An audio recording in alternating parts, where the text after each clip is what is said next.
ایک صاحب سے ہمارے شیخ رحمۃ اللہ نے پوچھا بھائی امرت کا مطلب سمجھے؟ وہ MSc تھے غالباً. پوچھا امرت کا مطلب سمجھے گا؟ ہاں سمجھا. کیا سمجھے؟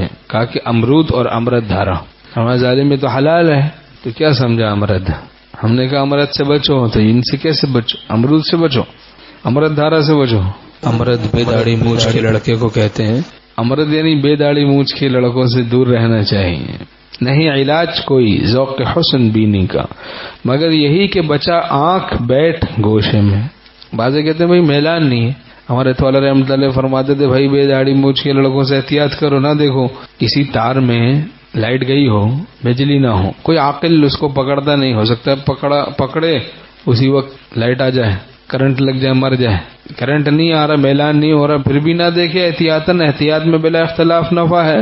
اور ویسے بھی بے داڑھی مونچھ کے لڑکوں کو نہیں دیکھنا چاہیے. قوم لوط پر جو عذاب آیا 6 لاکھ کی بستی کو حضرت جبرائیل علیہ السلام نے ایک پر سے اٹھا کے آسمان تک لے گئے، پہلے آسمان تک، پھر وہاں سے پٹخ دیا اور ان پر پتھر برسائے گئے.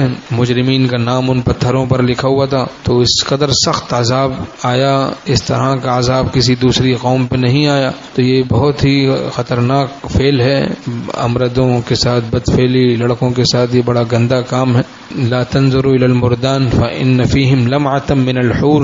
حدیث شریف میں ہے مضمون کے لا تنظروا الى المردان، امردوں کو مت دیکھو، بے داڑھی مونچھ کے لڑکوں کو مت دیکھو کہ ان میں حوروں کی جھلک ہے. لا تنظروا الى المردان فان فيهم لمعة من الحور.